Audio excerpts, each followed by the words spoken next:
नमस्कार दोस्तों, उषा की आवाज चैनल में आप सभी का स्वागत है। हमारी आज की कहानी है रिटर्न गिफ्ट।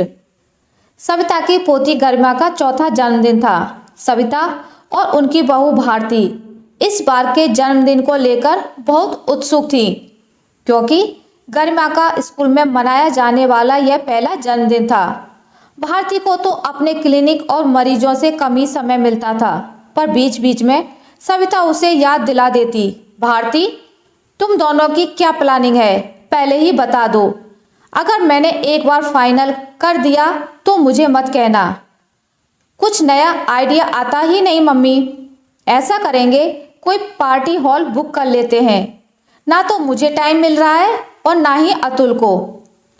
पापा की तबीयत भी इन दिनों ठीक नहीं चल रही, फिर सारी जिम्मेदारी आप पर आ जाएगी। ठीक है ना? भारती ने अपनी बात पूरी की और तुरंत एक हाथ में सैंडविच तथा दूसरे में गाड़ी की चाबी उठाकर चल पड़ी। बाय मम्मी, शाम को मिलते हैं।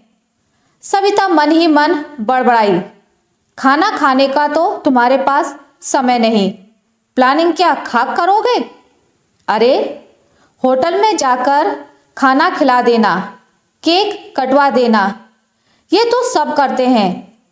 मैं तो कुछ खास करना चाहती हूँ। चलो इनसे ही बात करती हूँ। सविता ने घर का काम समाप्त किया। पति राकेश जी को कई दिनों से खांसी जुकाम चल रहा था। उनके लिए अदरक की चाय बनाकर लाई और उन्हें देते हुए बोली, अब कैसी हालत है? मौसम बदल रहा है ना, इसलिए सर्दी लग गई है। हाँ, असल में मैंने थोड़ी लापरवाही कर दी थी। वो बाजार से आकर पसीने में उस दिन फ्रिज का पानी पी लिया, बस उसी दिन से गला खराब है। तुमने तो मना किया, पर मुझे लगा कि थोड़ा सा ही तो मिलाया है। वैसे दवाई ले रहा हूँ, चलो एक दो दिन में ठीक हो जाएगा। गर्म चाय से बड़ी राहत मिलती है। तुम कुछ कह रही थी, बोलो। मैं ये कह रही थी कि गरिमा का जन्मदिन आ रहा है, हमें ही तैयारियां करनी है। बच्चों को तो मरीजों से फुर्सत नहीं। अरे ऐसी बात नहीं है, भला अपने बच्चे के लिए किससे फुर्सत नहीं होती? दरअसल अतुल और भारती जानते हैं कि हमारे रहते हुए उन्हें सोचने की क्या ज़रूरत है। एक तो वे दोनों हमें मान देते हैं, ऊपर से शिकायत करती हो। अच्छा, ज़्यादा हिमायती ना बनो। सविता जानती थी कि घर के सारे छोटे बड़े फैसले वही लेती है। ईश्वर की कृपा से पति और बेटे बहू ने उनके लिए निर्णय में कभी उफ तक नहीं की। मन ही मन गौरवान्वित सविता ने कहा, गरिमा के आने का समय हो गया है, थोड़ी देर बरामदे में बैठ लो। पूरा दिन बिस्तर पर लेटे लेटे भी बीमारी का एहसास ज़्यादा होता है। अपना मास्क लगा लेना, दूर से ही गरिमा से बात करना, जी बहल जाएगा। यह कहकर सविता पोती गरिमा को बस स्कूल के छोड़ने के स्थान पर लेने चली गई।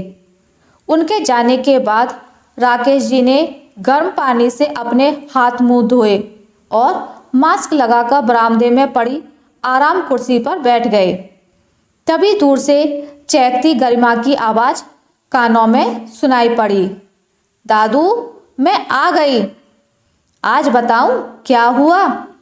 अपनी ओर आते देखकर राकेश जी बोले, अरे बेटा दूर से, दादू को जुकाम है ना? तुम्हारी दादी कहाँ है? तभी सविता अंदर आते हुए बोली। बस से उतरते ही बैग उतरवा के घर की तरफ भाग पड़ी। मैं तो चिल्लाती ही रह गई कि धीरे चल, गिर पड़ेगी, पर मेरी कहाँ सुनती है। गरिमा ना जाने क्या क्या बातें बताती गई और सविता उसके कपड़े बदलकर हाथ पैर धुलवाकर बरामदे में पड़ी कुर्सी पर बैठने के लिए कहकर रसोई में चली गई। दादू अभी मुझे दूर से बात करनी है। दादी ने कहा है कि 5 डेज के बाद आप ठीक हो जाएंगे। आज मेरी फ्रेंड राखी का बर्थडे था। मेरा भी बर्थडे है ना, मैं भी अपनी मैम के लिए बड़ा सा चॉकलेट लेकर जाऊंगी। राखी के मॉम डैड आए थे। सबको चॉकलेट के साथ नई पेंसिल भी मिली। मुझे येलो कलर की पेंसिल मिली है। सविता चुपचाप गरिमा की बातें सुनती रही। फिर उसके लिए लाए दाल चावल खिलाते हुए पूछा, गरिमा, राखी ने तुम्हें घर भी बुलाया है क्या? पर गरिमा ने उसकी बात का कोई जवाब नहीं दिया। सविता समझ गई कि अभी इसे फ्रेंड्स को घर बुलाने का नहीं पता। मतलब राखी की ओर से ऐसा कोई निमंत्रण नहीं था। चलो, ये तो अच्छा है कि उसे बच्चे के माँ बाप के घर जाने के लिए नहीं कहना, वरना मुसीबत हो जाती। वैसे भी इतने छोटे बच्चों को पहले छोड़कर आओ, फिर लेने जाओ। चिंता अलग कि कहीं चोट ना लगा लें। सविता ने बिना किसी का नाम लिए अपने पति से कहा। उसे पता था कि अपना या अपनी सहेली का नाम सुनते ही गरिमा 100 सवाल करेगी। दादी के हाथ से खाना खाकर गरिमा उनकी गोद में सो गई। सविता, गरिमा को अंदर लिटा दो और तुम भी थोड़ा आराम कर लो। मैं यहीं बैठकर किताब पढ़ता हूँ। हाँ, जा रही हूँ। अब पहले जितना काम नहीं हो पाता है, जल्दी थक जाती हूँ। सविता गरिमा के साथ ही लेट गई। काफी देर लेटने के बाद भी नींद नहीं आई तो बैठ गई। मन ही मन गरिमा के जन्मदिन को लेकर आइडियाज आ जा रहे थे। अचानक वे उठी और पति के पास आकर बोली, सुनिए, आपको कंप्यूटर पर ऑनलाइन इनविटेशन कार्ड बनाना आता है? तुम काम बताओ, आजकल सब कुछ गूगल पर मिल जाता है। नहीं आता तो पढ़कर सीख लेंगे। प्लीज़ पढ़ लीजिए। गरिमा के जन्मदिन का कार्ड बनवाऊंगी। कोई जल्दी नहीं है, जब आपकी तबीयत ठीक हो तो देख लेना। सोई नहीं तुम? इसके बारे में ही सोचती रही। हाँ, जब अतुल और मीरा छोटे थे तब ऐसे ही सोचती थी। कितने सालों के बाद फिर वैसे ही खुशी महसूस हो रही है। मैंने सब सोच लिया, बस आपकी तबीयत थोड़ी ठीक हो जाए तो तैयारी शुरू कर दूंगी। हफ्ते के भीतर ही राकेश जी चुस्त दुरुस्त हो गए और दोनों अपनी पोती के जन्मदिन की तैयारियों में व्यस्त हो गए। भारती और अतुल ने घर में होने वाली हलचल को देखकर अंदाजा लगा लिया कि मम्मी ने मोर्चा संभाल लिया है। गरिमा के जन्मदिन से 10 दिन पहले ही सविता और राकेश जी पार्टी के लिए एक हॉल भी बुक कर आए। वे जानते थे कि बेटा बहू भले ही कुछ ना कहें, पर अपने मिलने जुलने वालों के साथ एक छोटी सी गेट टुगेदर अवश्य चाहते हैं। अतुल, भारती, ये कुछ सामान की लिस्ट तुम्हारे लिए है, 3-4 दिन पहले सविता ने कहा। ठीक है मम्मी, हम शाम को लेते आएंगे। उसी दिन रात के खाने के बाद सविता और राकेश जी ने जन्मदिन की सारी योजना बेटे बहू को समझाते हुए कहा। सुबह 8 बजे हवन रखा है।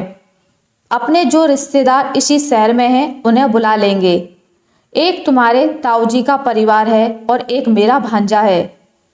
मीरा से बात की थी, उसके स्कूल में पेपर चलेंगे तो छुट्टी नहीं मिल रही। 2-4 पास पड़ोस के हो जाएंगे। उसके बाद हम चारों मिलकर गरिमा के स्कूल जाएंगे। उसकी क्लास में 30 बच्चे हैं। 30 पौधे लेकर नर्सरी वाला पहुंच जाएगा। क्लास टीचर से बात कर ली है, हर एक बच्चे को गिफ्ट के रूप में पौधा देंगे और वहीं माली हर बच्चे से लगवा भी देगा। आज कल में जाकर वो गड्ढे बना आएगा। प्रिंसिपल मैडम ने स्कूल माली को भी सहायता करने के लिए कह दिया है। गरिमा चॉकलेट देने की जिद कर रही थी तो मैंने उसे समझा दिया कि हम सबसे अलग गिफ्ट देंगे। बच्चों को मनाना कुछ मुश्किल नहीं होता। पूरी क्लास के लिए और सब टीचर्स के लिए छोटी छोटी फ्रूट बास्केट बनवा दी हैं। दोपहर के खाने का इंतजाम सब मिल बांट कर घर में ही कर लेंगे। उसके बाद हवन पर आए लोग शाम की पार्टी तक रुकना चाहेंगे तो रुक जाएंगे, नहीं तो शाम की चाय पीकर चले जाएंगे। वैसे मैंने खोलकर कह दिया है कि पार्टी तो बस अतुल और भारती के जानने वालों के लिए बाहर रखी है। हाँ, तुम्हारे ताऊजी की बातों से तो ऐसा लगा कि वे दोपहर के खाने के बाद चले ही जाएंगे और कोई एक आध रुकेगा तो रुक जाए, 10-15 का एक्स्ट्रा भी तो हो गया तो कोई बात नहीं। भारती और अतुल मंद मंद मुस्कुराते मम्मी पापा की बातें सुन रहे थे। सचमुच मम्मी ने कितना अलग सोचा है, उनका तो इस तरफ ख्याल भी नहीं गया। कंप्यूटर पर इनविटेशन कार्ड दिखाते हुए राकेश जी बोले, अरे मेरी भी तो कलाकारी देखो, मैं कहाँ तुम्हारी मम्मी से कम हूँ। हरियाली में ही खुशहाली है, हरियाली में ही जिंदगानी है, क्यों ना नव आशीषों में हरियाली को अपनाएं, आओ मिलकर बिटिया गरिमा का जन्मदिन मनाएं। पापा, ये आपका आइडिया तो नहीं लगता, अतुल मुस्कुराते हुए बोला। आइडिया किसी का भी हो, चित्र पर तो मैंने उतारा है। तभी राकेश जी ने नीचे लिखी पंक्तियों को ऊपर करते हुए दिखाया। हाथ सभी से हाथ जोड़कर निवेदन है कि हमारी पोती के लिए केवल अपना हरा भरा आशीर्वाद उपहार स्वरूप लाएं। वाह, ऐसा अनोखा आइडिया केवल मेरी मम्मी का हो सकता है। अतुल गदगद हो उठा। भारती ने भी सविता की सोच की दाद दी। गरिमा के जन्मदिन के दिन सब कुछ वैसे ही हुआ जैसा सोचा गया था, सिवाय एक चीज के, जिसे सविता और राकेश जी ने अतुल और भारती से भी छिपाकर रखा था। पार्टी हॉल की निकासी द्वार पर टेबल पर सजे तकरीबन 100 छोटे छोटे जूट की थैली और मिट्टी के कुल्हड़ में रखे पौधे जो मेहमानों को दिए जाने थे, सबका ध्यान आकर्षित कर रहे थे।